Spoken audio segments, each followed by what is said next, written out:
And the space behind you is all done. Um, All or it, it's, I mean, does it look organized if you're in the room though, Christine? ah, a sleight of I hand. yeah, I have a table where I'm just like putting things in for like class prep. So to Yeah.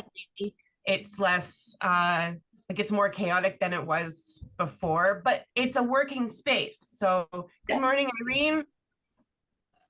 I actually have a question about that. Sorry. Yeah. How do About organizing your space.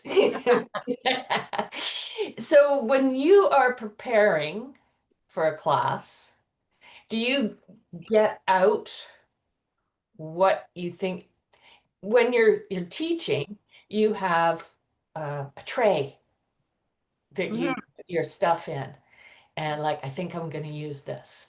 Because what I'm finding with this multimedia thing, it's like I'm going into the, no, you know what I really need now? I need a this. Yeah. And then I end up with this pile.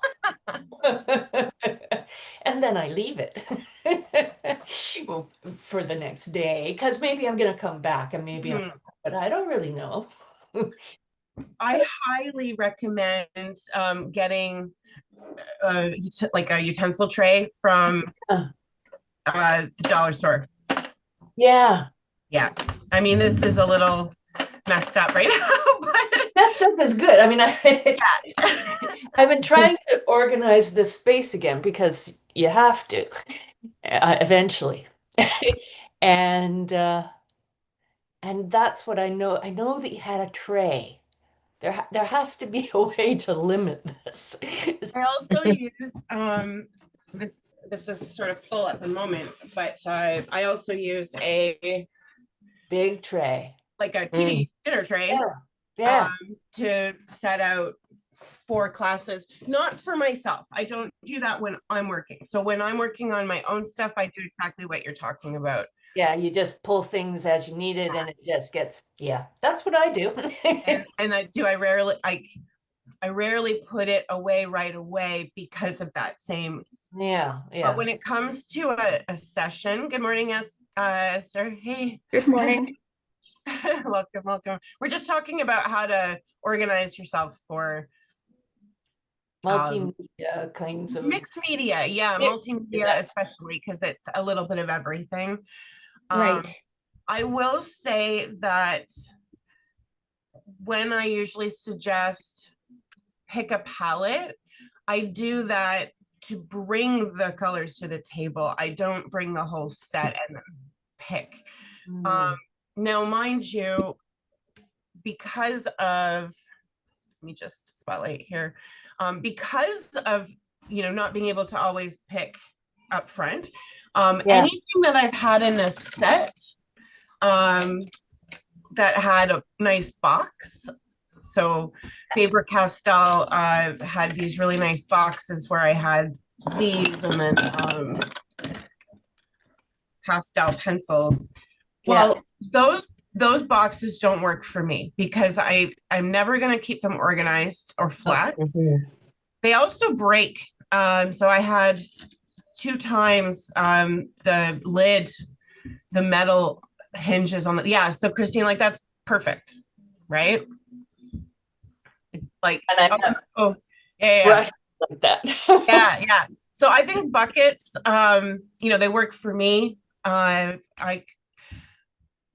really respect anyone who tries to keep things in their original tins, especially if it's like a nicer set, but Yeah. I don't feel that's conducive to mixed media. That's more if you have a nice pencil crayon set and you're just gonna use Use that, pen. that works.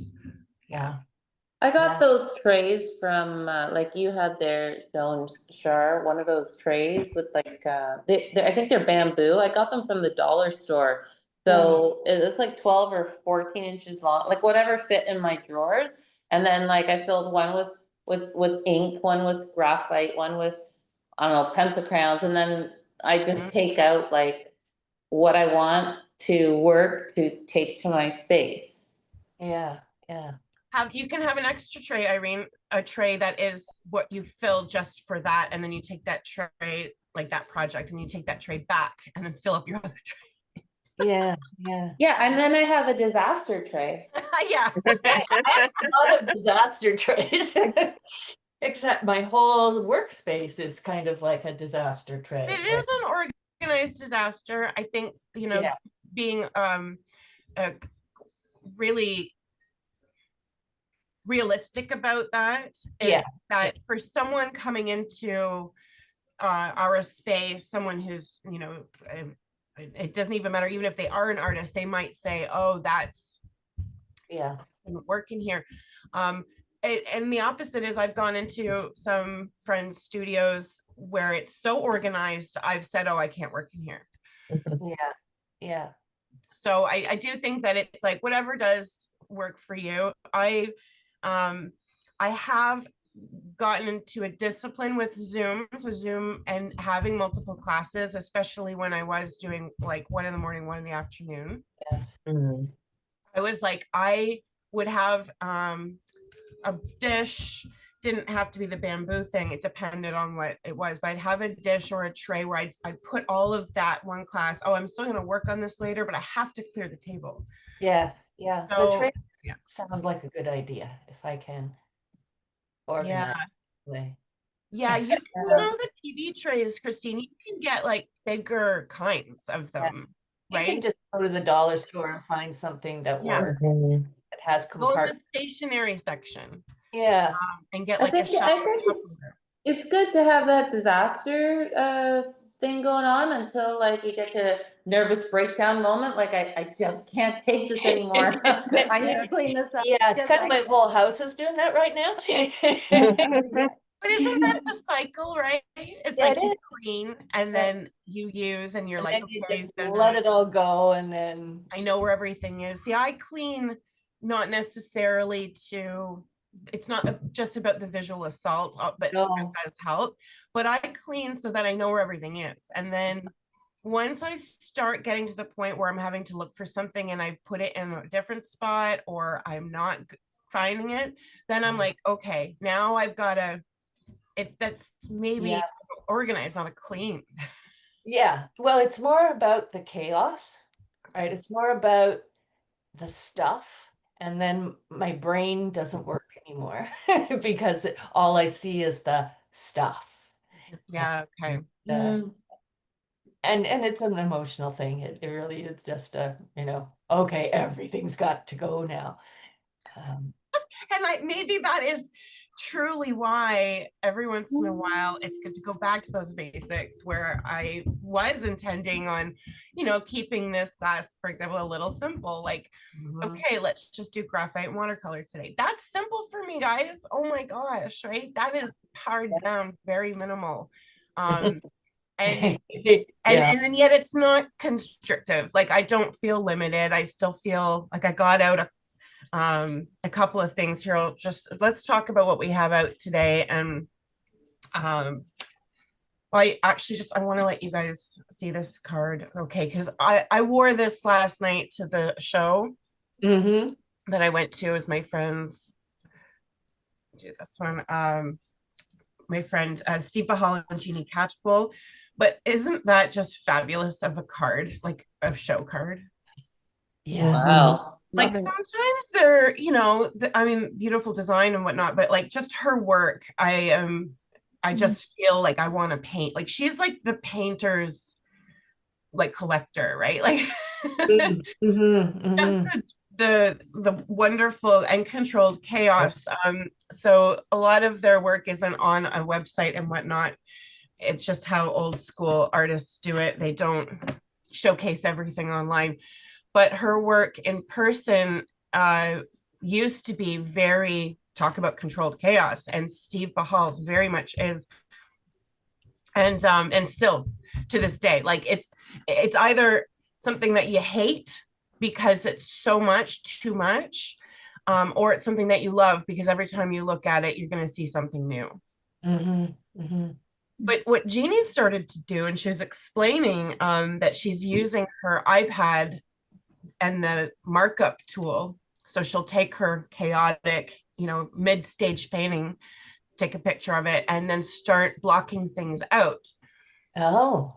Mm. using, Oh. like the highlighter marker, like a wide tool, Uh-huh. and playing with the transparency so that maybe you can see a little bit, or going all the way like Jean-Michel Basquiat, like words mean more when they're crossed out, or like it when you can see a section that someone has done the negative space around, there's something enticing about that because you're wondering what they covered up. And Mm. actually, that leads me to that little tiny sneaky story of, okay, so we'll start with scandal news and gossip. When I was life modeling and I trained to model and how it's a business. So anyone like Esther, you're doing life drawing now, and Irene, you've been going to life drawing. Anyone else doing life drawing lately? Not right now, no. It's something I used to do a whole lot. It was like a different chapter of my life, and I was very involved in it, and I took it seriously, and so I took a course. It was run by Brian Smith. It's like a personal one-on-one where he taught you how to treat it like a business.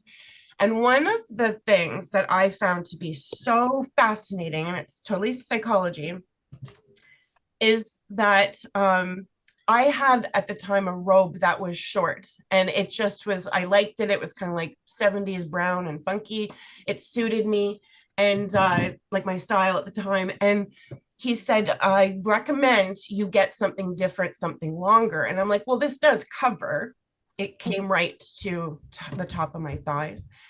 And he said, well, here's the thing, even though you've been posing nude and everyone's looking at you, but it's anatomy based, right? They're not gazing lustfully. And actually, you really need to push that. This is why they don't do costumed life drawing with brasiers or underwear, because that sexualizes it. Mm-hmm. And so he said, the thing about that robe you have is even though you've been naked and you put it on, because it comes right to an edge of like interest, and they want to see it, even though they just saw it.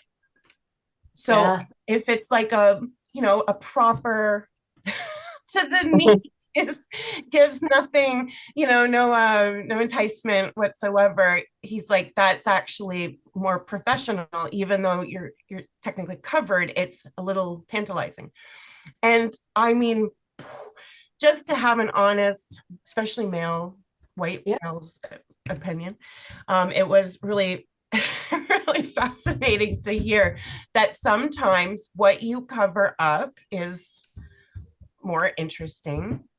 And I'm not on this like supporting the patriarchy here. I'm just saying that there is something about, we can use that when it comes to our work. And hey, who knows, that maybe that'll come up today because of the collision of watercolor paint and graphite, and maybe bringing out some gesso. So if you have gesso, let's put that out for potential use of bringing in gesso again. I personally haven't been exploring that. So I have watercolors, I have gesso. I printed out the roots because I really love that theme. And then I can't remember if in the email I explained that the top one is one of my friends, Nadili. She took that photo. And then the two bottom ones are from Hong Kong. And just the system of roots was just majestic. That was a garden near a hotel that I was staying at. So looking back at those photos was fun for me. And anyone else bring new photos to class today? Um, well, I was working on roots, so I Yes, had yes, yes. fun. That's the one that I drew from. I like that. It's And, roots. and it's like, yeah, you just looked for it. Didn't matter if it was like I mean, that could be a tree, but it also could be plant roots, like any kind of root.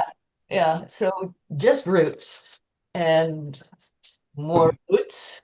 Oh, Wow. Yeah. This one I like the overall shape of. That mhm. looked kind of Japanese to me. You know, something about the shape of it.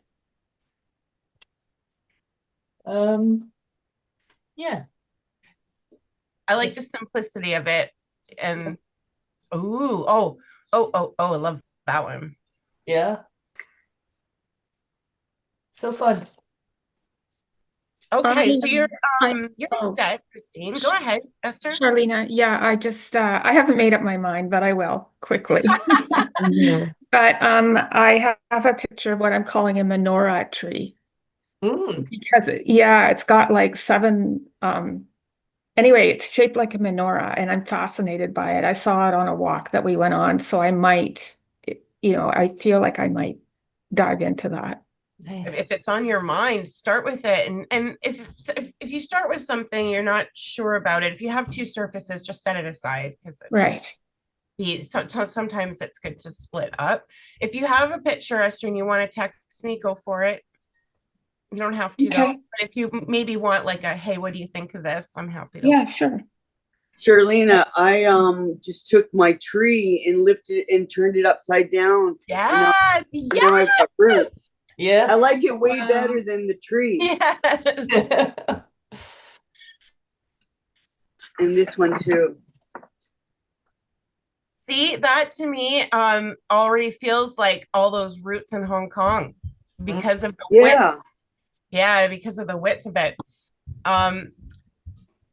Okay, well, so that's another thing that's, a cool you could do today is do it, keep flipping it so that you're looking at it upright and then upside down, and be open to that because trees are mirrored, really. Yeah, they are. Yeah. Irene, you had sent me some sketches. I'm so sorry, I have not had a chance to get back to you. Did you want me to pull those up and share and get a little feedback? Sure, because I don't know which one. I think I know which one I want to do. I like the composition, but that's actually based on one of your photos. But I have some other pictures I took, like just last couple of days. Oh, I don't know. Maybe use those. I don't know. I'll share what you sent, and then oh yeah, you did send those other photos. Okay, let's look. Mm. Oh yeah, not the ones at the bottom. Like the ones at the bottom. These were like when my paint palette dried. Mhm. I saw these faces, so I'm like, I might develop that into something. So, yeah, organized chaos. Yeah, but the ones at the top, I sketched while I was in transit. Well, I quite love how you could work with having a frame on your surface Side of it. Yeah. and breaking through. So Yeah. the last one is it for me. Oh, okay. All right. Fun. Okay. And then the first one I love as well. Just the composition is very nice with the shapes. Mm-hmm. I like your little suns at the top. Is that for shading? Yeah, that's what I try to like keep in my mind. Okay, where would the light be coming from so I don't get lost with the ink? Because once you put that down, You can't remember. it's yeah, but it's fun with the trees because it's like, oh, I shaded that. All right, well, let's just put another like root or little thing coming out, right? So try to make sense with the contrast. Yeah. Yeah, using ink today might be fun as well, Irene, if you brought it with you. And so, oh my goodness, these are Oh, that's so cool. Oh, wow. these are local. You just took them? Yeah, they're outside. Oh. Yeah. Cool. Oh, Really cool. beautiful tree. They grow over the sidewalk in a lot of places, and then you have to be careful not to like smack into them. But that one was for scale. You see people walking, and they've got like supports in some areas to hold up those huge branches. Where is it, Irene? Aruba. Mm. Yeah, nothing grows really tall here. So they're pretty short, but they're wide. Yeah. Well, I definitely would say working on this one, I mean, out of how you feel because you're there. I would quite like the idea of doing this tree because it's a travel sketch as well. Yeah. So I would start there because you already have this planned and this could happen anytime. And when I talk about frames, actually, hey, since I have this shared, let me show you. This was a series that Brian, since we were talking about Brian Smith, he did called Patterned Feet. And you can see that he would put in a frame and then intentionally break it. Yeah. And Mhm. so that's my thought on, how your sketch that just really seemed more interesting to me. Trying to see if he did that with the whole series. So That's a cool picture of you. Yeah, that's really great. Yeah. so these were big. These were really big. This one I loved. I'll just show you because I loved it, but he ripped it up and chucked it. Mhm. Mm. Oh. And he taught me, and this one too, I liked this one, but he threw this one out. And I loved the pink, like Mhm. reflected light there. And just when I came back the next week and he said he threw them out, I was like, how dare you? But he is the artist who taught me in so many ways that you have every right to destroy your work. You're the creator, you're the destroyer. So there were many other instances where he had done something and he destroyed it. And I love his philosophy is that we're going to get to work. But yeah, his philosophy is that if something ever happened to him, he wants control over what's left because otherwise everyone else is in control. And someone might say, oh my gosh, this is amazing, but it was not what you thought your best work was. There's nothing wrong with other people having that perspective, but if you get to a point where you want to have a little bit more control in that, just feel like you give yourself the green light. You are allowed Mhm. to put things in the recycling bin or whatever, paint over them. Carlina, I sent two photos. One where before this class, even I was sort of intrigued and I turned my first tree painting upside down and cropped it so it looked like roots. And then the second one is the other tree talking. Is it on Facebook, babe? I sent it through Messenger. Okay. Aha. Yeah. Ah. Yes. Oh my gosh. Wouldn't that be so cool to do like a whole series of trees upright and then show them upside down? Yeah, Great color. I like it better this way, actually. That seems to be the consensus. Oh yeah, you have to do this menorah tree. Yes. Mhm. Okay. That's That's so cool. amazing. I know. It's like, couldn't believe it. That is amazing. Wow. And you just saw this? You took a picture of it? Like it's Yeah, around town? it's just on one of the trails that we walk on with our dog. Caught my eye. Oh my gosh. I love it. This is why I could do trees for the rest of my life because everywhere you look, you're like, oh, you're so unique. You just got so much personality. So yeah, okay. I had suggested just gesso, keep it simple because then color is more vibrant. So that's where I'm gonna start and we'll see where this leads us.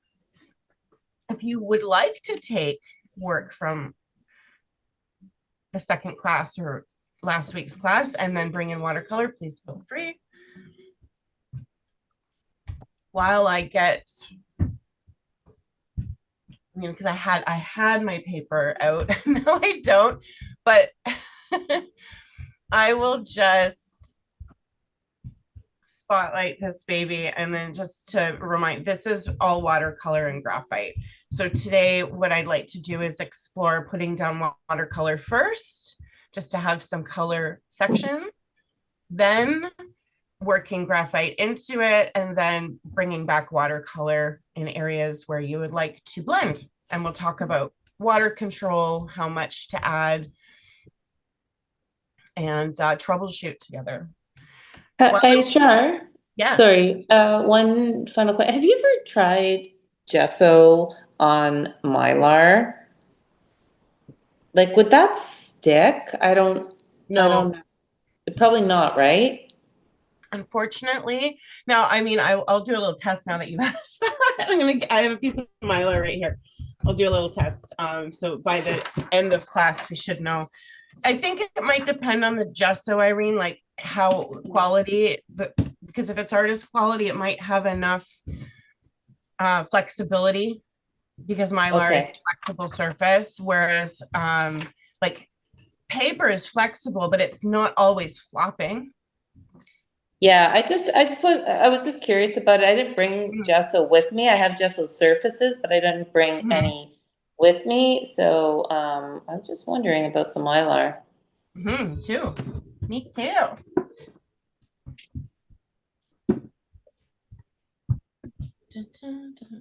Talk about organized chaos. You know, I got myself all organized.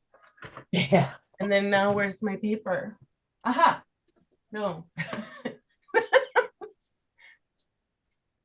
Oh man. Aha.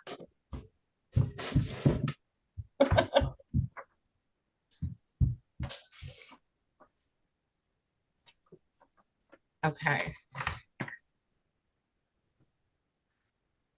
This is the Mylar. I'll just put on a layer.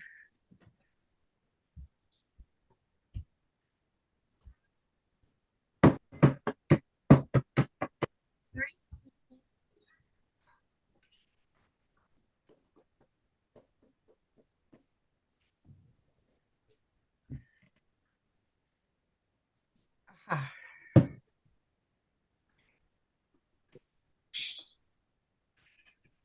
We're talking about cleaning. I was mentioning it's really important to clean threads. It's not something I'm going to do now because it's really messy, but I will because it does just make it unnecessarily difficult to open your jars of paint. And when I worked at Tri-Art and I complained about that, they rolled their eyes at me, rightfully so, and said, I mean, this is part of studio practice. Oh. And sometimes, I mean, I'm not proud of it, but I try and catch myself like getting into just like complaining mode of like, oh, this and that. And it generally is spawned by other things in life. Yep.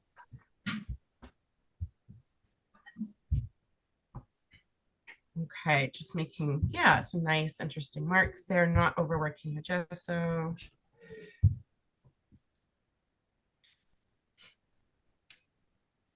Also, for what it's worth, and if you might have noticed this as we've been working, is you don't need to have gesso really thick. Like it's actually, because we're using drawing materials on the gesso, the most subtle of brush strokes. So, you know, I said at one point, like use a rough old brush, but even if you use a nice soft brush, you're still gonna get brush strokes. And even the subtlest brush strokes you're able to work with to get some neat texture. And like in here, dun, dun, dun. That was a rough brush application, but still, yeah, hopefully you get to play with that a bit today.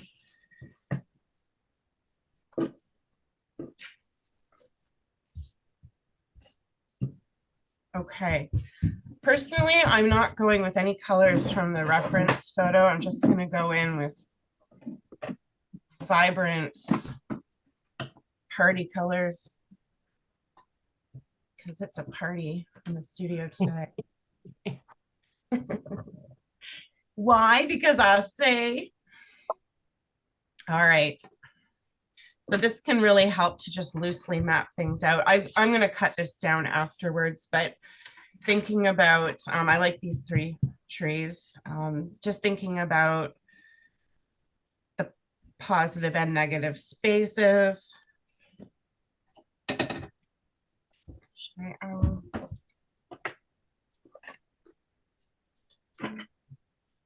actually want vertical. Yeah, vertical.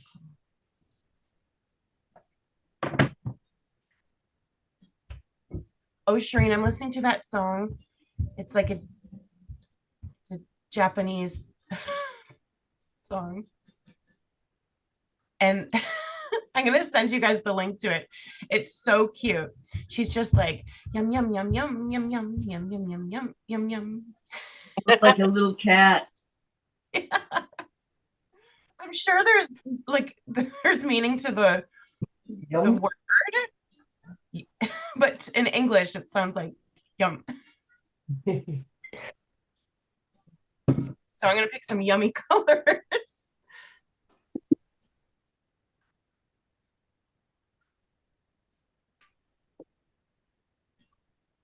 I would suggest to go a little bit heavy on the pigment. This water really spreads out and it dries later.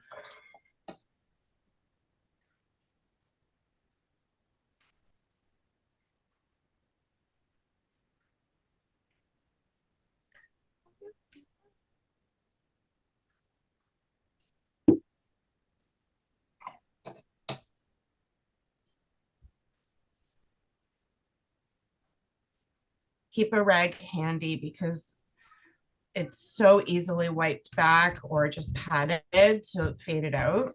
It's quite nice control there. You can also put in water clear and then let it bleed.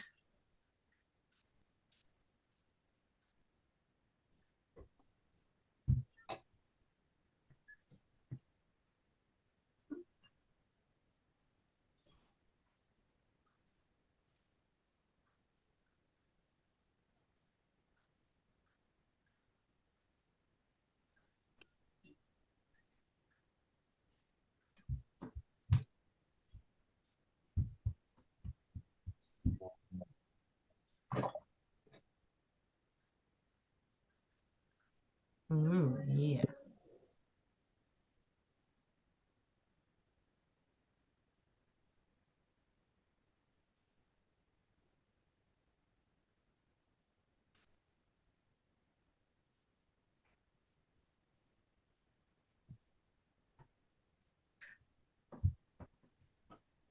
So if you start to get any beading, it's not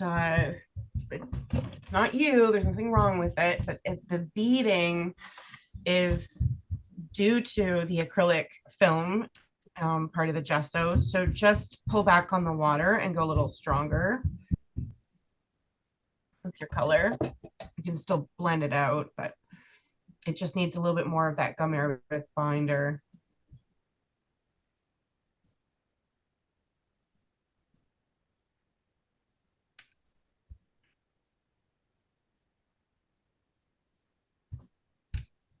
Sartay's drinking out of my watercolor uh, water container. Yeah.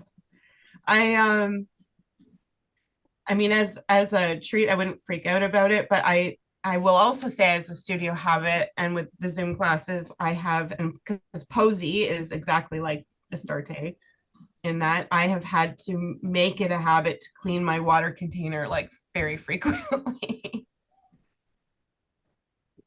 I mean, it's not going to hurt her once, but You want some water? I'll get you some water. yeah. Yeah, that's the thing is like paint isn't tested for like, you know, putting in your coffee and stuff or your catfish.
You go.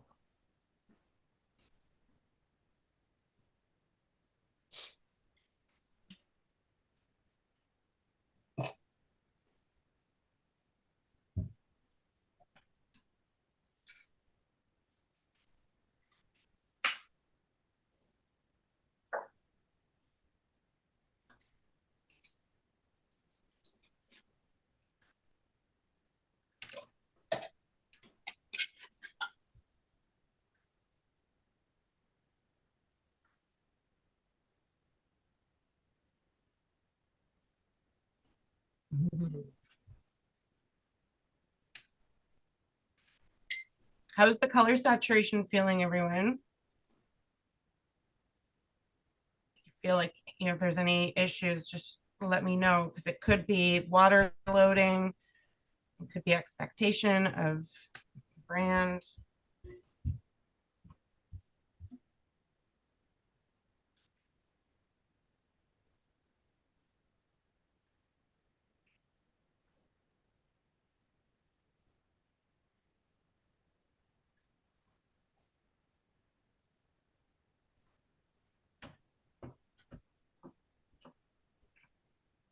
Try not to get lost in, looking at the reference too much. Just look for main shapes, main positive shapes, main negative shapes.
All right, I'm gonna set the watercolors aside, give it time to dry. Anyone want to share? Just shout out.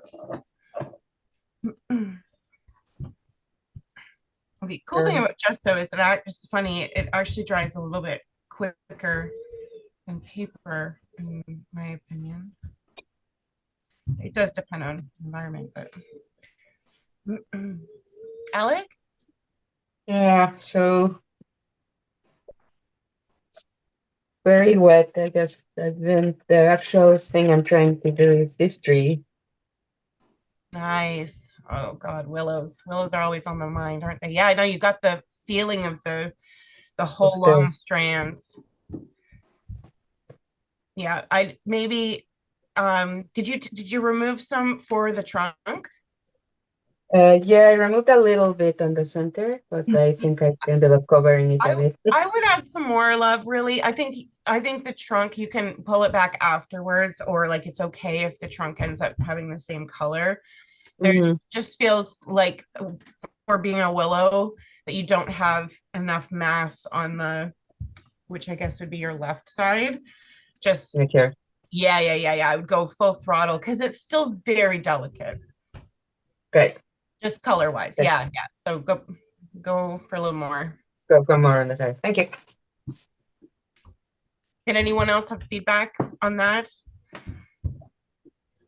Don't be shy.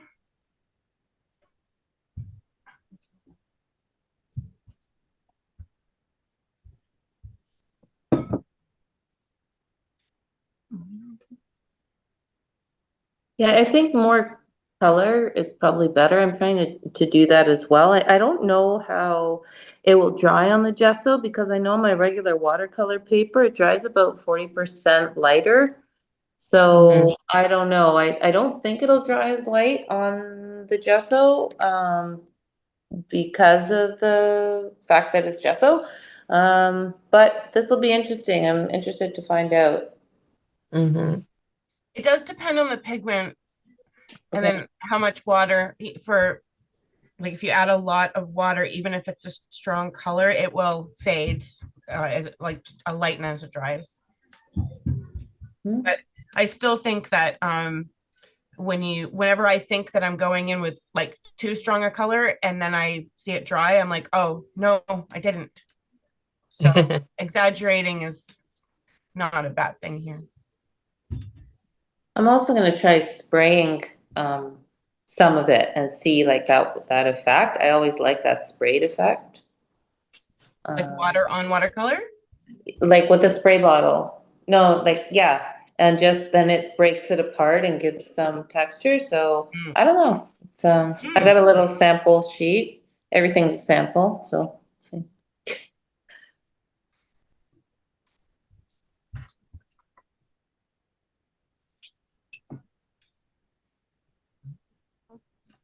I'm going to also just do a little couple of swatches of like a pearlescent gouache or watercolor from Beam on a dark surface. I just sort of want to see what that would look like.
Oh my gosh, Toshi just farted. Irene, that's fart number 3. This is my 3rd dog fart I've ever witnessed. Gotta give me. There will be more. Yes. When this was brought to my attention by the act of, and then also, friends talking about how bad it can be. And then I had said, well, my cats have never farted. And I got this big expression, like, what? But of course cats toot. And I said, never, ever, ever have I been able to identify that they have done this. So you know, my, what is it? My cats don't do that. Nor does the queen. Oh dear.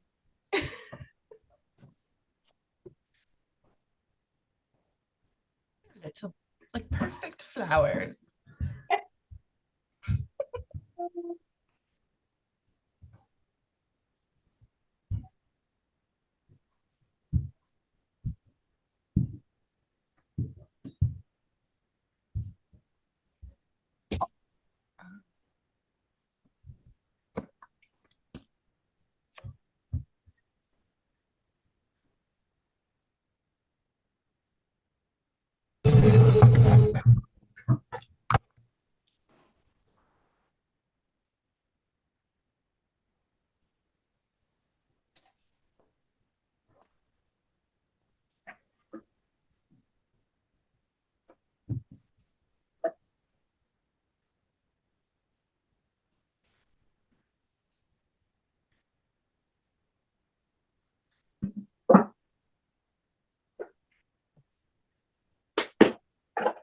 I'm focusing on the positive spaces of the tree, and then we'll probably go in with graphite for the negative. It's just a nice way to be kind to your brain and think about doing the positive first.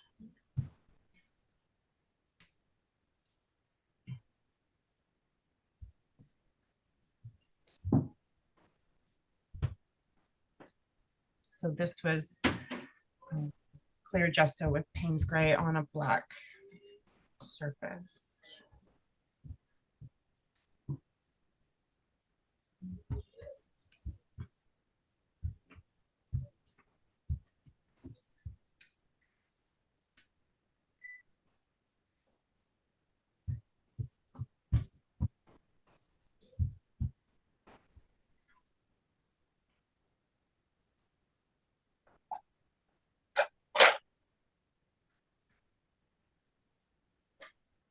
Charlene, I'm gonna step away for a few minutes. I'll be right back. Okay, Laura, no problem.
Really neat stuff happening with this watercolor from Beam.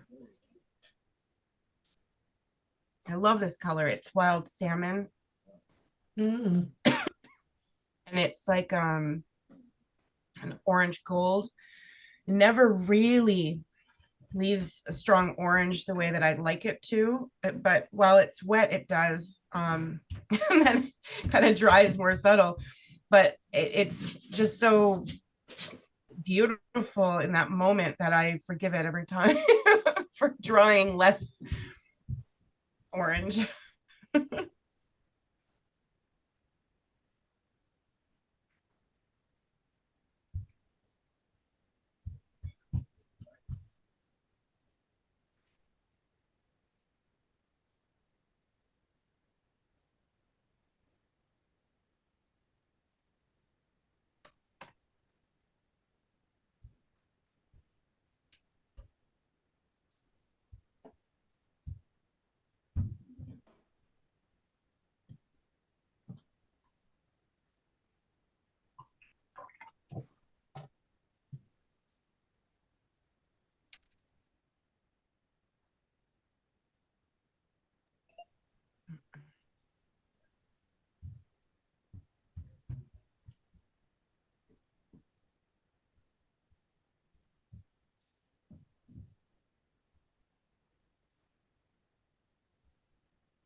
When you get into developing bark, it's really about a series of variegated lines, thin to thick, not always meeting, like a basket weave.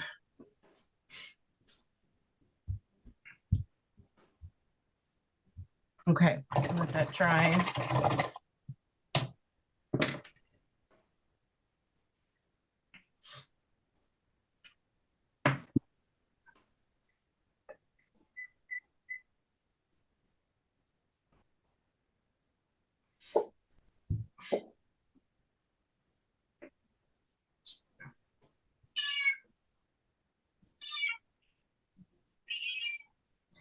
It's that. You can't go out right now. You need to be supervised. Is that a star day? Yes. Talking away. He wants out on the balcony, but he'll get into my flowers. Yeah.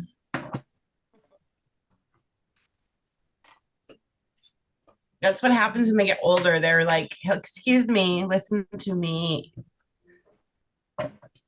He's a little talker when he wants to be. All right, so it's about halfway through our morning, and I just wanted to open this up for critiques, sharing, allowing space to dry. So these moments of, critiques are also really good for just letting your work sit, and then we can talk about bringing in graphite in on top.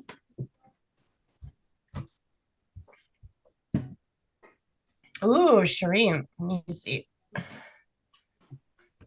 Oh, I love Yeah. that you've got nice translucent colors and then also the vibrant.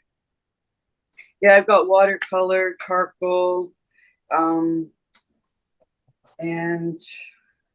It looks like soft pastel. oil pastels. Yeah. Oh, oil pastel, huh?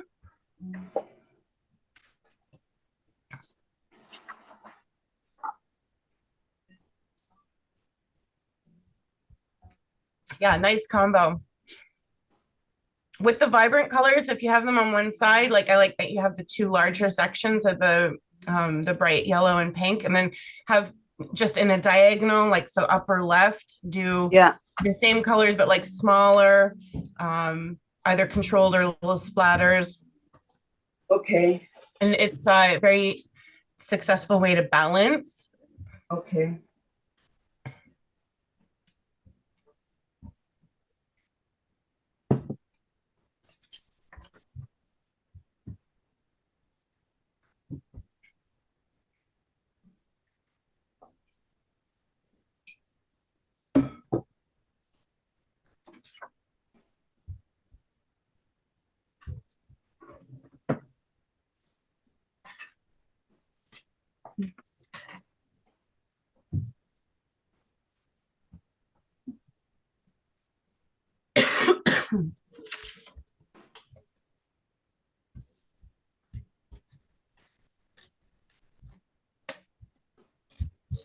Gesso on Mylar is a success.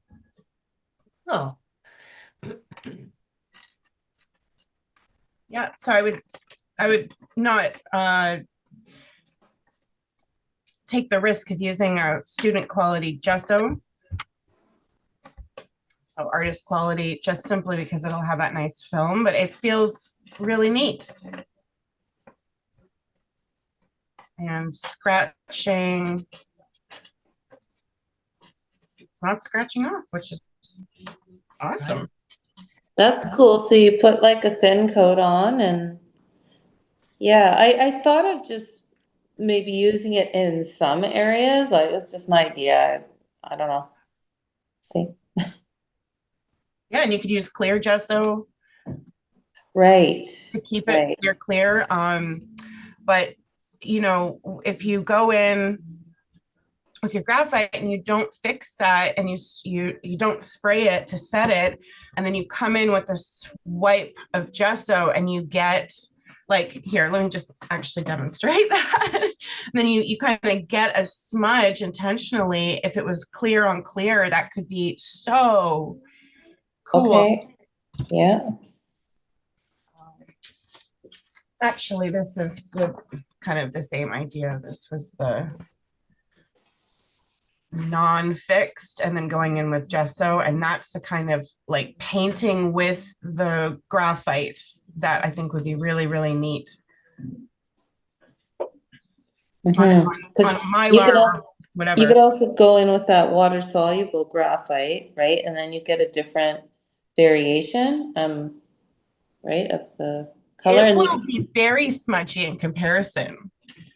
Mhm. Let's do a little test of both for everyone to see that, because not everyone will have that option. Okay, so this is regular graphite here, and then this is a water soluble pencil, and I'll just make kind of mirroring marks.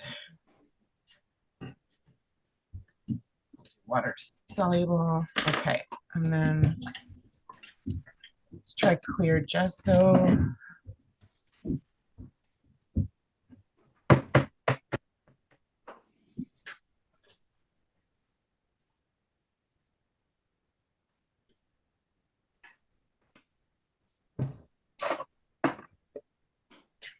All right. This is clear gesso. It just looks white until it dries. And then I'll come over. This is just a graphite stick. It's not water soluble. And you get some nice smudges. There's a layer there, but it does smudge. And then it's water soluble, which is like, if you want a smudge, baby.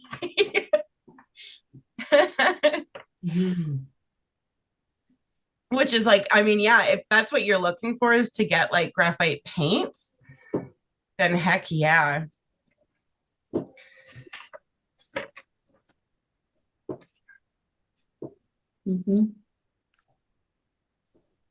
It darkens it. It actually completely turns into like where you don't see the marks anymore at all. It's just completely a graphite paint now. Yeah. I think like for an underpainting, it might be like really fun, right?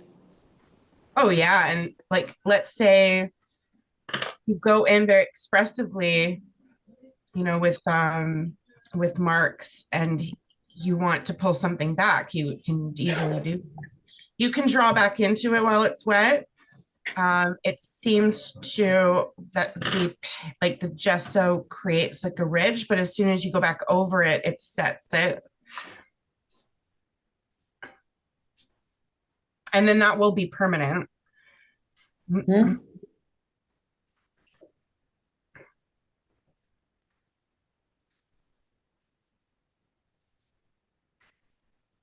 I like the subtleness of the paint color it makes.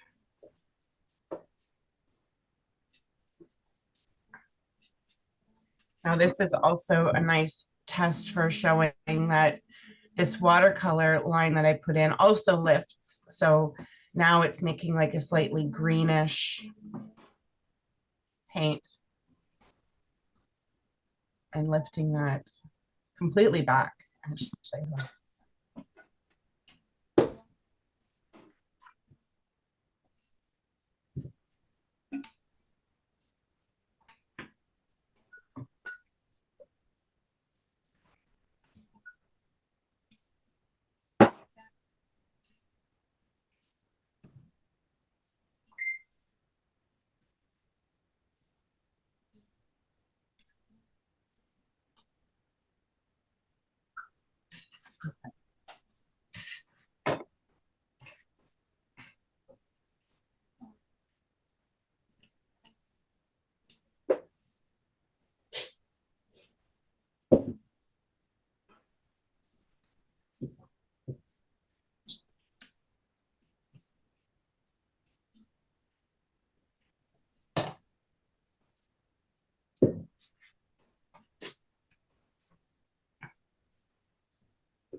I like to just check in with everyone and see, is anyone actually getting their graphite out or still doing watercolor?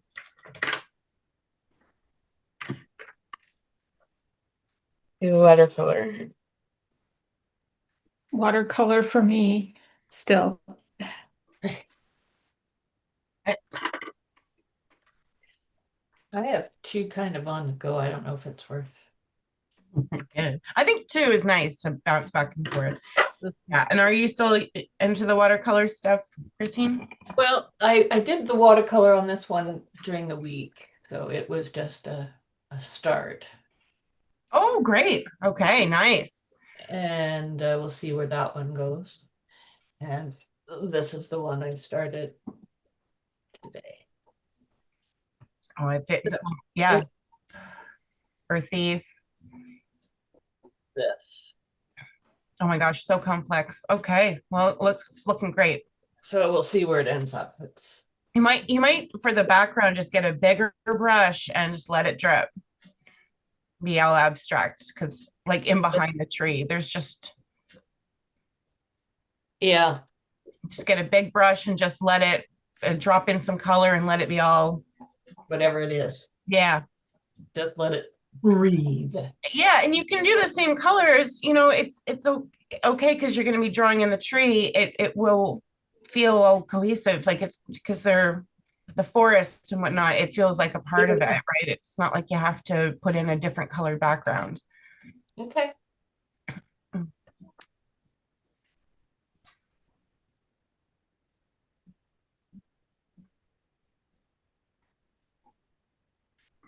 I have trouble with backgrounds.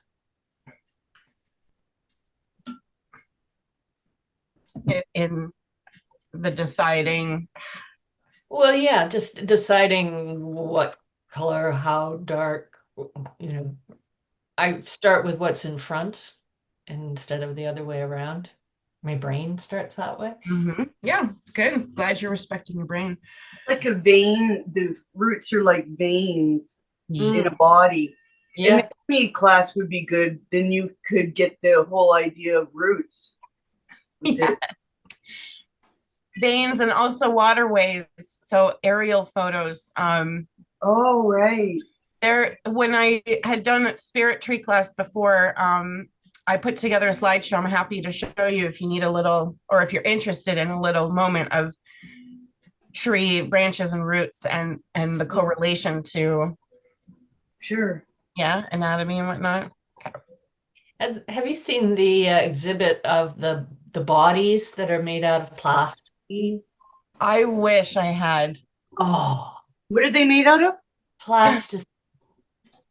You can donate your body to to have it, and they do the Body World, system, I right? They think. do the nervous system and they do the blood system, and but it's done with plasticine from real bodies. It's fascinating. I would donate my body for that. Yeah. I can't, do you remember the name, Charlene? I think it's called Body World. Body World. That's what it's called. I It's think, yeah. But I fascinating. didn't realize it was plasticine. I actually thought that they were like they injected, veins with like they plasticized the actual veins. Yeah, I could be wrong. I could be wrong. But just fascinating.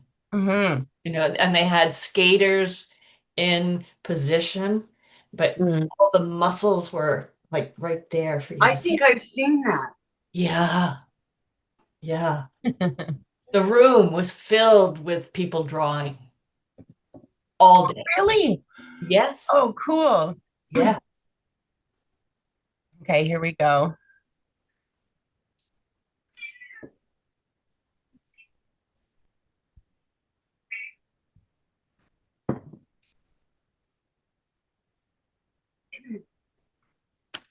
Okay.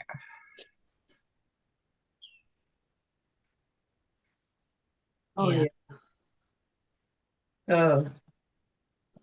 So dendrites that's the term for any branching. Dendritic. So cool.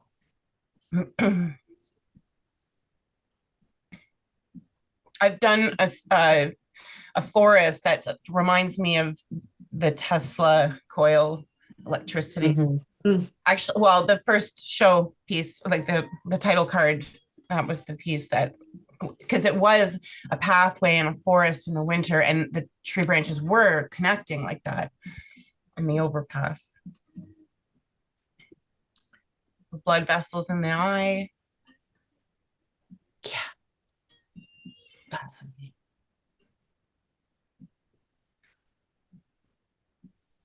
It's amazing how similar it is. Mhm. It is. It is. It's affirming. It's affirming that we're made up of all the same stuff. Hmm. That's very cool.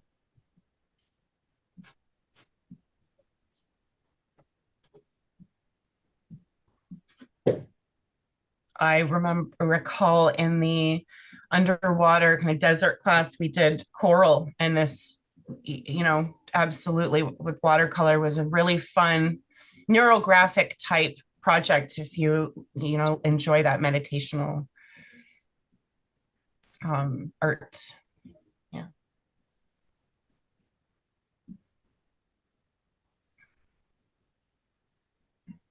Like that to me looks like landscape.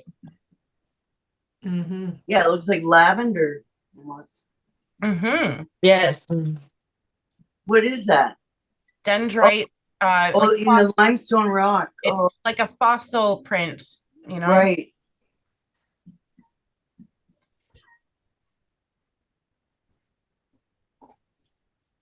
There's an overview of deltas.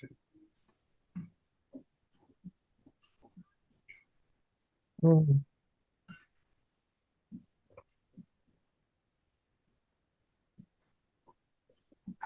This was yeah, some of the trees that we discussed, you know, as to doing. Ooh, I like that with the orangey red. Yeah, hey, take it. Get your orange and red out. I have it out on this one. Good. And when you told me to do the red on the opposite side upper, Mhm. it really does look better. Mm. That's a design choice of you can, so you don't ever have to just put your vibrant colors around. You could have them in one spot, but it is a psychosomatic focal point. So if you want someone to look in a place, you can put vibrant color, and if you want them to look around, then you travel it around.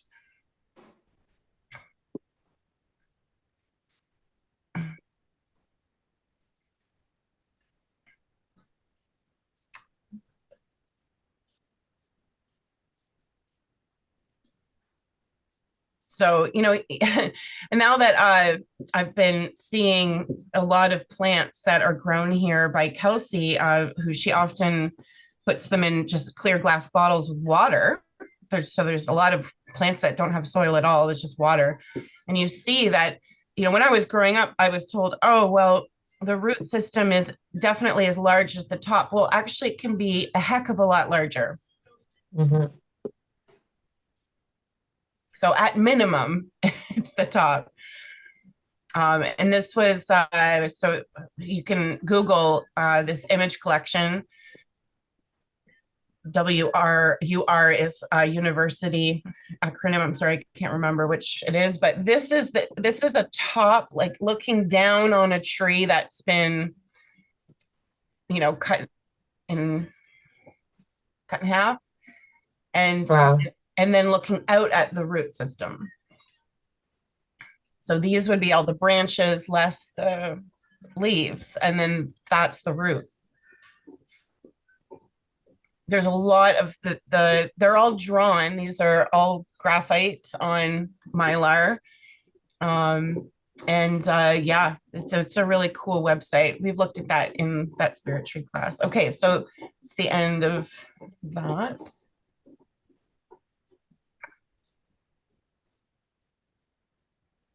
Just for a little inspiration.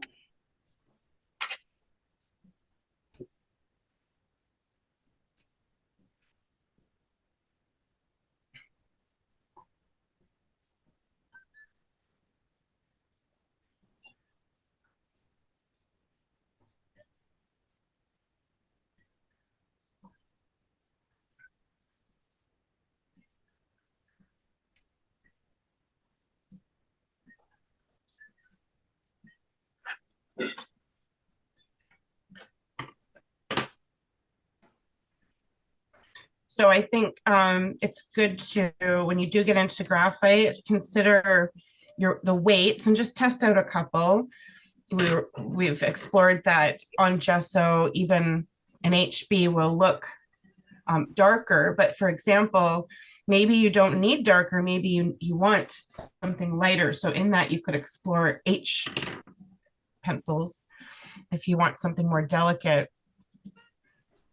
And looking at how that graphite is on top of the color.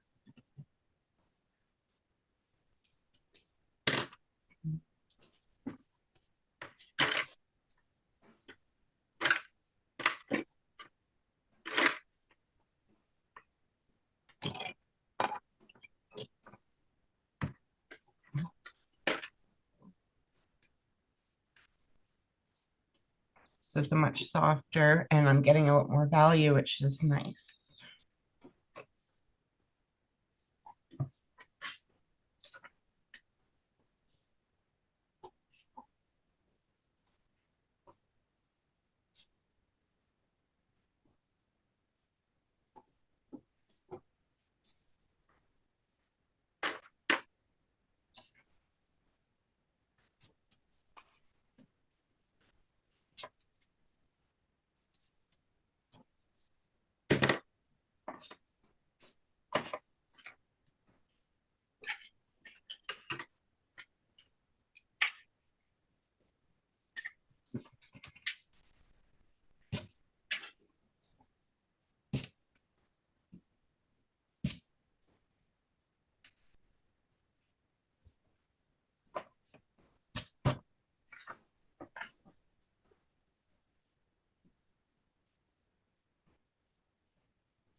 One brush.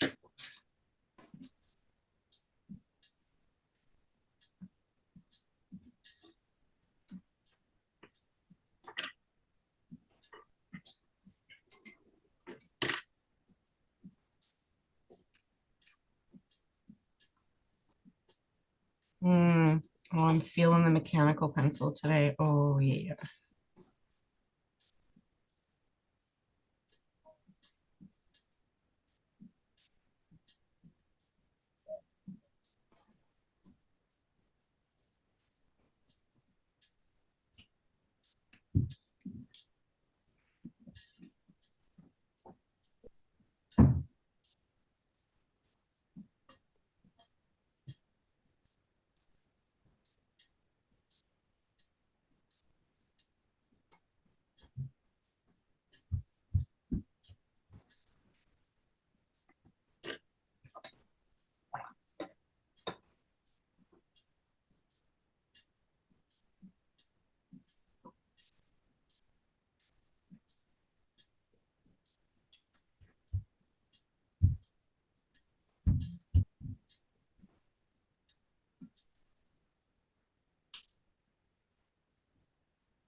Sorry for, I have a different arm for my phone and it's like, it's just pros and cons to everything. This one is harder to move, but it's strong.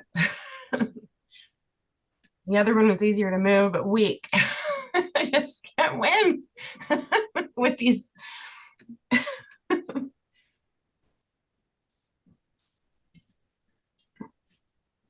You're such a good boy. Look at what I have for you. Oh my goodness. Look, I have something for you. Yeah.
So getting into these roots, I'm just choosing one to start with that's whichever one has like the most dynamic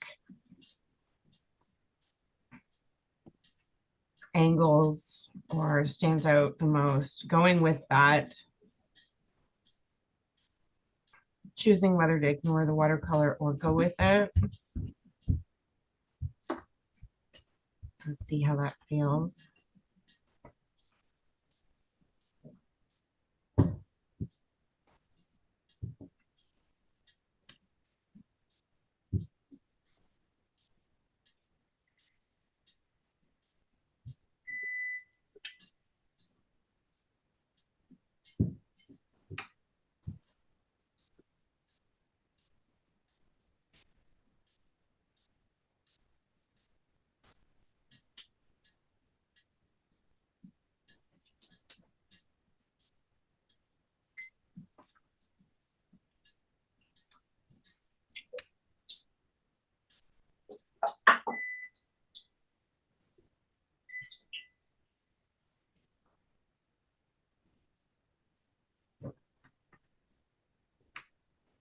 Mm-hmm.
Ooh, a soft tickle of graphite on the brush marks is a good background. Ooh, just like a little Soft tickle. Ooh.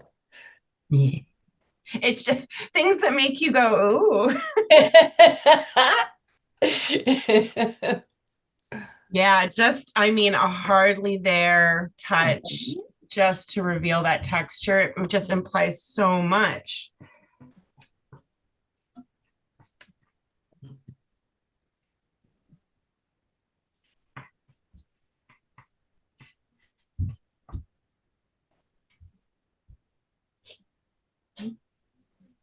Good boy.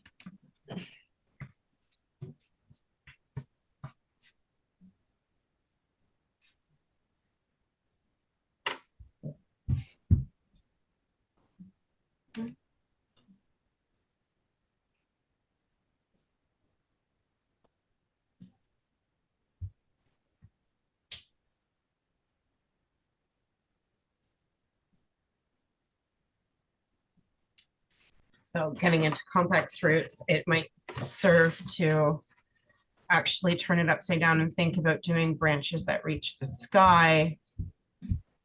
So at least you're still crossing over.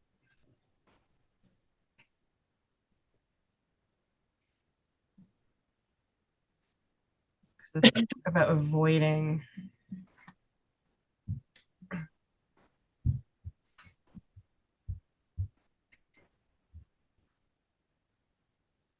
And if you do want to do like thick roots, like thick to thin, then I would kind of establish like a little area and then put in those thicker areas, just so you're not doing the whole thing. I know efficiency wise, like it might be like, oh, I'll just put all the line work in, but then you kind of get, I feel like I get lost. So I think just looking at small sections, it's good to start.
I really like this 3 tree reference because like I feel like when I start with one root on one tree, it's traveling. It's like, okay, well, now I'm gonna go visit this tree over here and then come back and connect with this tree. We're more of a family than I realized.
Yeah.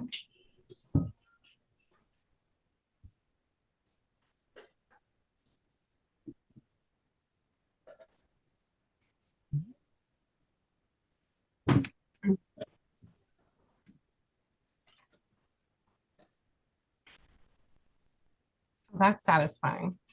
Like I don't like this whole area at all, so I'll just put water on it to take it all away.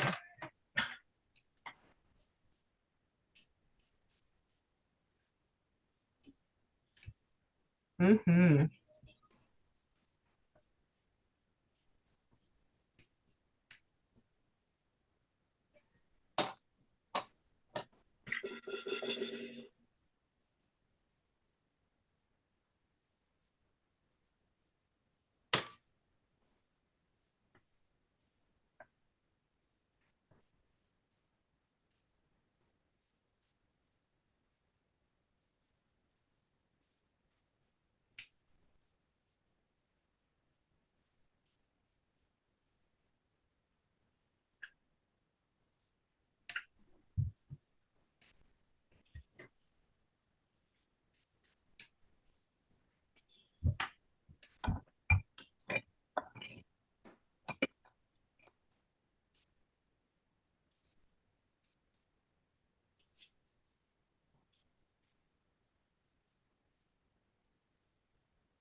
To talk about backgrounds, you can have something in mind, but if at a point it's not working, because I at first was like, oh, I'll just do something really subtle in behind here, but it created a mid-tone. And I thought, okay, well, I'm gonna try bringing gesso back in. And then it just like sort of intuitively, I started following the roots and doing like the lighter lines. And I'm like, okay, cool. I never would have done that. Feels like a little camo patterning. But yeah, I have to say, just being in a good flow, the actual work and not the reference can lead you in places like that.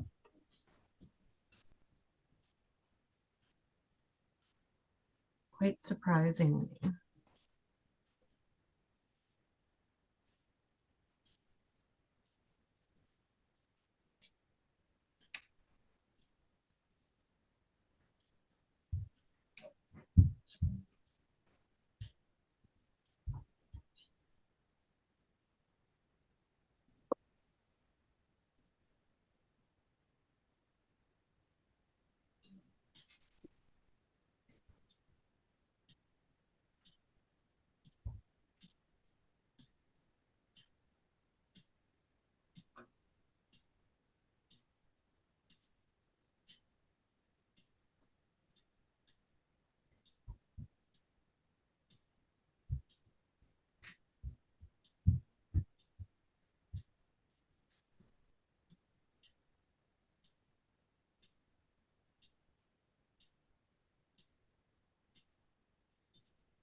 No.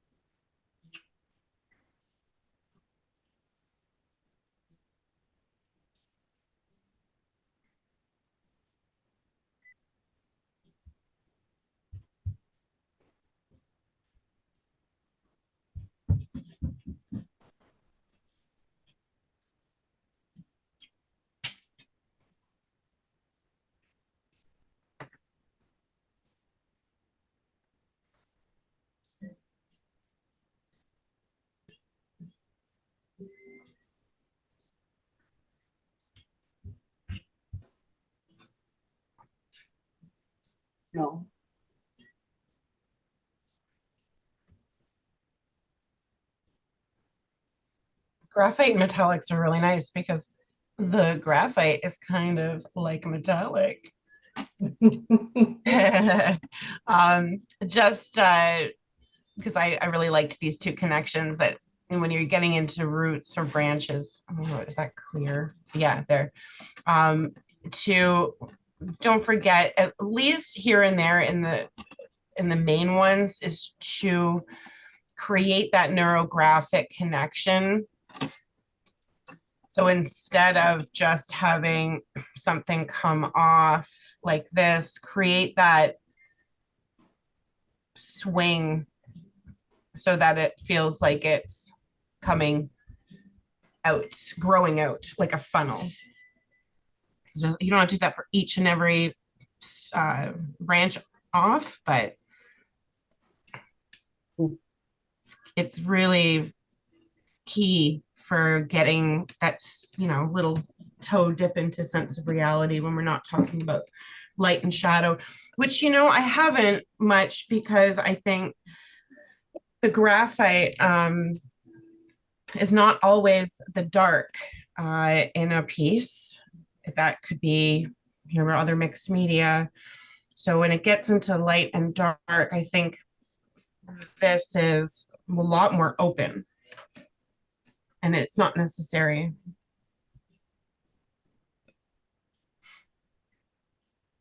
Which I think is like, once you get into expressive works, you can have like, okay, yes, where's the light source?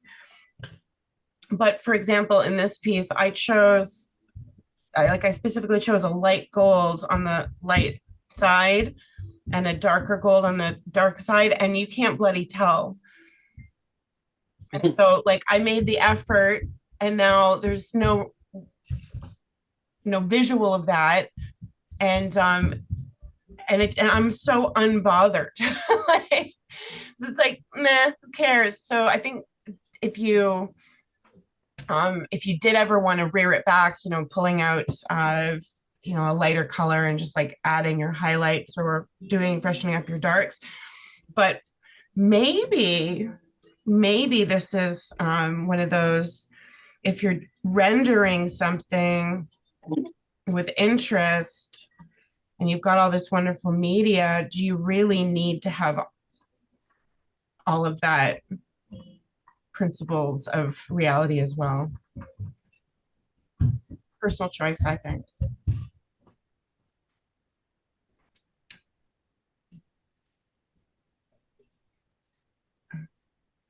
Very subtle, but graphite on dark paper is nice. I like it.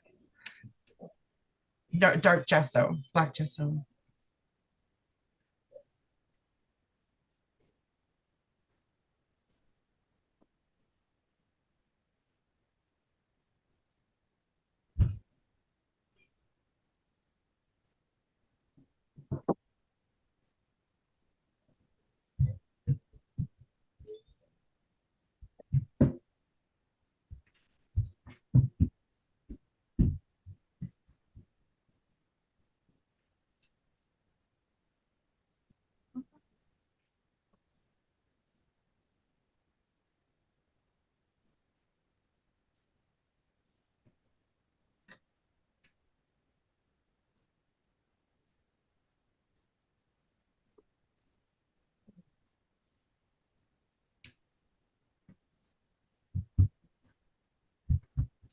All right, I'm gonna do a little call out, time to share.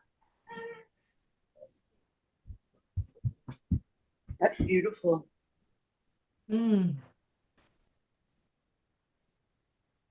This paint is worth it.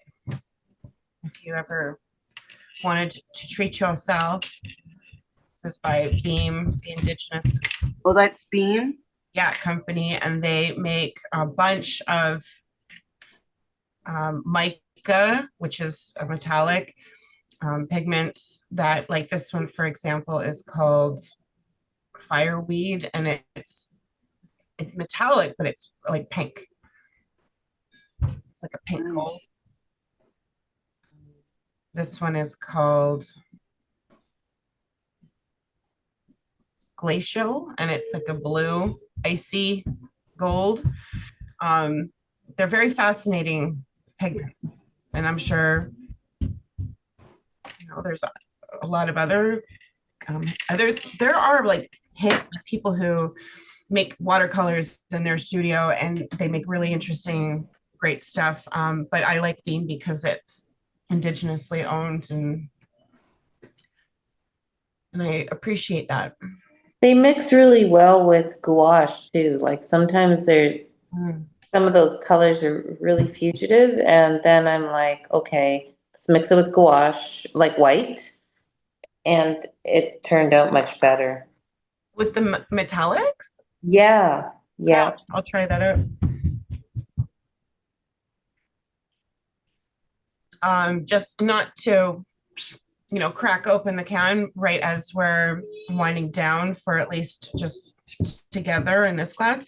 But you can also bring in other media on top of this, like soft pastel, pencil crayon, whatnot. So, the layering is limitless, as long as you stay within the gritty first to slick after. So it's just a reminder, like a little review, not much layers on top of graphite. So doing and colored pencil, though, which can be waxy.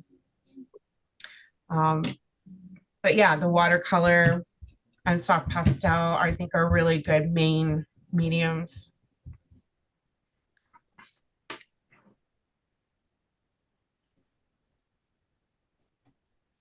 Yeah, so who would like to show where they've gone, where you've been going? Where have you been? All over the place. And back. Yeah. And yeah, the watercolor took a long time to dry, so I'm just starting to add the graphite. So Oh, just yeah. like it's just really starting because it was drying. So while that was drying, I started working on good, and that's still drying because I went with. Nice. Oh, I love it. Mm-hmm. Yes. Mm-hmm. Oh my gosh, do you even need to add much to that? Yeah, I think that's pretty good. And it's like magic adding the clear gas on top, and it's like, okay, that's Right? Oh wow. It's just wonderful flow. And this is looking up, like this is looking up. canopy. It's just beautiful. Beautiful. Yeah, keep that one simple. It's my request. Okay. Yeah. Yeah. It's just really lovely already. Yeah, the willow, I mean, focus on grounding the tree. Like you don't need much because you already have the watercolor, but what you've been bringing in it's so effective. It's probably one of the better approaches for doing a willow tree that I've ever seen, because it has all the flowy and color of watercolor, and then you can do nice, the rendering you've been doing with the graphite trees is just perfect for it. Yeah, we'll see how it turns out. Awesome, awesome work. Yeah. Oh gosh, so excited. Thank you for sharing, Alec. Oh, Yeah.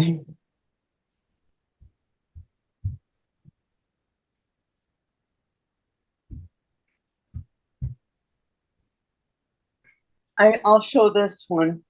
Mhm. I turned this sideways. It was a tree like that, Yep. starting to go like that, and I turned it that way. Oh yeah. It's a forest. Yeah, Ooh. It's Base Coast. yeah. And I'm gonna bring my sketchbook to Base Coast. And then there's this one. Oh yes. Oh, I love that. Mm-hmm. That is so cool. Yeah, the color that you bounced around Yeah. is fantastic. Can you take photos so that we can share? Text me photos. So just put it on Facebook. Well, text me photos and Oh, okay. I'll help with that. Okay. Yeah, anyone you're welcome to. I'm happy to if you need. Esther, let's see what you have been Sure. working. I decided to paint on a board. Nice. It's kind of large, so I have one and I did just about everything on it. So there's basically Ooh, Oh, I Esther. like the purple. the colors, yeah. yeah, I used well, of course, the watercolor, the clear gesso, graphite, soft pastel, put some colored pencils in there. Yes. And you're feeling good about working all this media on gesso, just that nice subtle grip. I really enjoy it. And you can see I like texture, so I tried scratching into it as well. Ooh. Yeah, I like that. I wanted to give it a magical feeling, or like well, spiritual is probably a better word. Your high contrast, like with the menorah shape, with that being yellow, it feels like it's glowing, like Yeah, with that's the dark purple. I mean, just success, absolute success. oh, thank you. I mean, It was fun. you have lots of texture. I would set that aside. I think it's a really good time because you captured that magic and you don't need to have necessarily too much, but you're intuitive with that. If you go for a little lunch and then come back, see how you feel about it. But that is bold and beautiful. I have a lot of respect for trees, and I feel like just to say that they have this, it's not just the tree, they have this energy around them, which I love. Yeah. Just saying. Yeah, and you've been putting that energy into your art, which is like you know, inspirational. Yes. Yes, to see that, you know, and allow that to be the feeling. What is it? I read recently that sometime, this is fascinating because it's just a little twist on what we generally talk about is sometimes realism is the feeling that you get from looking at artwork. Think about that. It's like a little bit of a twist on, you know, what we use as the philosophy of, you know, paint what you feel, but then when we start to go, well, you know, or we're straying too far away from this or that, it's like, no, but this is what is real. So it's just a little reminder for your studio. Grab a post-it note and slap it up there. Thank you. Yeah, I feel it. I feel it. Laura, would you like to share? Oh, Oh, love I that. love Oh, it. see it. Wrong and rooted. Wow. The layers and the texture of the bark is stunning. Stunning. Thank you. And what are you feeling about for a background? I mean, since that was on the topic of the Yeah, that's the part where I am so stuck. I keep looking at it going like, I don't know what to put at the background. Yep. Because there's so much color in the tree that Mhm. So this is where perhaps, you know, the principles and elements of keeping the tech, like you get to choose, right? So keeping either the color or the texture the same, but to have it more subtle and like barely there. okay. I think because of the value of the trunk and that's dark, I think going dark with the background would lose it. You'd lose it. So Right, right. So maybe taking some gesso or like doing some like graphite, almost like replicating the trunk in the background and then doing gesso over it to smooth Very it out light. so it's barely there. We'll give you Okay. something there that's interesting. And then if Okay. it doesn't work out, you've already gessoed it. True. But it will work out because that playful allowing what you've done to breathe, but then also replicating some of that layering, I think, because it's beautiful. Thank you. It's beautiful. You could also, hey, do like a completely solid color, like choose one of the colors and do something really bold and like static and pop art. Again, if it doesn't work, you can gesso over it. And if you're ever unsure, please send me a message. I'm happy to help critique. Okay. Because I want everyone to feel like within this past month, you're really proud of these like explorations and have something, that you're like, okay, and I finished it, because I'm always cheerleading for that. Right, Irene? Finishing. Teasing and teasing, of course. Yes, yes, I get it. In your hotel room. What's that? What's happening in your hotel room? People are working. Sam's still Mike's doing some work. Sam is probably on her iPad. I'll show you what, hold on. Can I turn this around? If I turn this around, well, I can just go over here. I don't know Your if you can- background blur might be a problem. Yeah, I don't know how to take that out. Background blur, I don't know. I know there's a way to do it. Mike says you have to hit effects. Yeah. Oh, I don't even know where that is. Oh, well, I can see the ocean. Oh, it's out there, but you can't see it because there's some palm tree kind of effects, but Dang, we're squinting. it's out there. It's out there. Anyway, Lovely.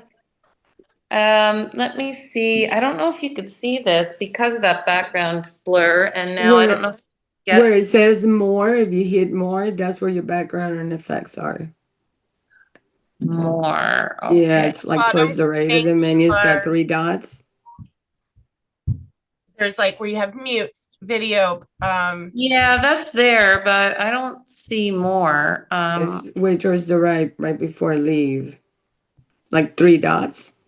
Hmm. Oh, there. Yeah, I see it.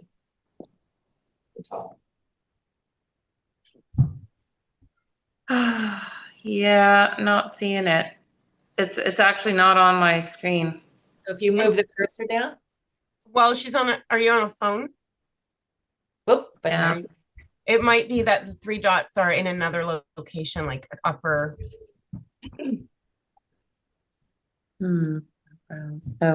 Oh, actually, I could do that. Okay. Fun. I think that's there you go. Oh, so I got rid of the background. So Yes. hold on. You can see. Ah, Oh my gosh. Oh, wow. Those Oh, would be cool trees to see. Oh, wow, that's beautiful. Yeah. Yeah. Windy. Mm. For another day. There. Okay, how do I do that? Okay, whoops, there I am. Okay. Thank Well, you for now bringing at us least to I can Aruba. Oop, hold on. Now at least I can show you what I did. Okay. I don't know if can you see? Oh, Mhm. Very nice. Wow. Whoops. Love it. Ah, there we Ooh. beautiful. Yes. Look at those bulby roots. Stop. And I would stop. This is gorgeous. Wow. It's just it's in the little sketchbook. So it's that tree I showed you, but it was at night, and I was trying to get that like it was backlit. Doesn't translate at night, I don't think. But this was all dark, and then there was other light coming from wait, I'm backwards here from that side. Mm. But I didn't want to put too much more detail. Like there's some areas I really like on the roots. It's beautiful. I think it's fine. Beautiful. If you did want to make it look like it's at night, you could do a blue wash over the Yellow. like the yellow, and then a bit Yeah. very different blue than what you've been using. Like, but is it necessary? No. So I think I'll just leave. But it was that same tree I showed you. I took a portion of it, and I found that during the day it was very confusing, but at night it was just more simplified. But yeah, I brought in the graphite over top, and this is just in my little sketchbook because I had gessoed a page before I left. So yeah, I've got another page of gesso here, so maybe I'll do that. You know. yeah, when you're not outside, absolutely. Definitely date it because this is, you know, Mhm. in your sketchbook, and that's a great size, the landscape size. Yeah, I love the balance of large shapes and then small detailed areas. Okay. Great balance. I did do some palm trees. See, I did the palm trees. Oops. I just did some Great. carbon.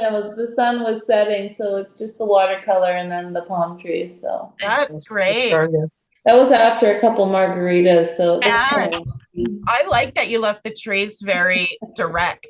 That's a lovely balance of like a really nice washed landscape and then directly marked trees. It's really nice. Thank you. I'm so glad you could join us in Aruba today. I have to ask Christine to share just before I have to head off because there's a birthday party happening upstairs and they've arrived and it's a 7-year-old birthday party, so it's gonna get loud. And so Christine, I'd love to see what your works where they've gone. Ooh. So the two pieces are kind of way along the Yeah, I guess it's larger. I love the shape in the back. Well, the shape that seems like the background, but I'm guessing it's a branch from the tree, Mm-hmm. and that really breaks up that space really nicely. Is that a big charcoal, graphite stick that you're using? Yes, it's water soluble and it's Aha. real messy and Mhm. And it's going to be so efficient once you get in there with you know, water soluble doesn't mean you have to use water, even just smudging it because it's so dense, it's actually soft. I'm excited with the shapes and that you're really into this piece, and I can't wait. I hope you share it when you're see how that goes. And then this one I got part way and moved on, but it's coming. Oh yes. Yeah, it's upside, right? Yeah. It feels like it has wings, Christine. Yeah, kind of like a flying, like the head and a. Mhm. We'll see. It is flying. Yeah, great composition and color. I really like the green and yellow palette. So it's fun. We'll see where they go. Well, I hope you guys keep having fun. And I never did like a group chat for just this group, but we still have the Facebook group. I'm going to be making throughout the summer an intent to check in very like structurally, because the summer gets wild, as in we just go with the flow and then boom, it's the fall again. So I'm going to try just for myself. I need that, like, you know, at least even just once a week to check in and see what is going on. And I hope that we all keep in touch over the summer. And then, I feel like that one of yours would be like so amazing in a gold frame. Oh, yeah. Yeah. I might have one too. I'll see if I can pull it out and do like a little snapshot of at least a corner. I was really enjoying the graphite, kind of just working on the black gesso. Oh, sorry, I'll spotlight here. There you Just go. the black gesso there, because it's subtle. Yeah, it looks great. Beautiful. Now, did you put black gesso on that? It's not, it's on the black board and it's clear gesso. Okay. And I had put a little tinge of Payne's gray, and so this was like a smudgy aspect when we were preparing in the first week. And so I might bring in some soft pastel, like with maybe some pan pastel, just to change up the background. And I will definitely share that, because I'm going to leave these out and keep working on them. Although I don't know if I need to do anything on this one. The more I added, the more I felt I should stop. So I might crop it Hmm. and then see how that feels. But to me, it felt like it was taking on a life of its own and I need to obey. Go with the flow. Which is not easy for me, okay? This was really fun to do. Thank Yes. you. Thanks. Great. I'm thrilled that you enjoyed it. It was definitely a great theme, but I also enjoyed the experimenting on this surface, and I'm going to keep doing more of it for myself. And so, yeah, you know, it's nice to learn together, because I think the possibility of drawing on gesso it's not necessarily new, but I don't think it's, you know, like suggested often or thought of often. So I'm hopeful that at least, just like when you're traveling, you know, prepare a couple of pages so that you have something really, you know, enticing to be like, ooh, just anything that makes you go, ooh, like, ooh, not ooh. Everybody have a great Saturday. Okay. Okay, bye. Those here. And, Thanks. love you. Bye. I love Bye, you. everybody. Have a great Bye. summer. Bye, everyone. You too. Bye-bye. Everyone. Yeah, we'll stay in touch. Mwah.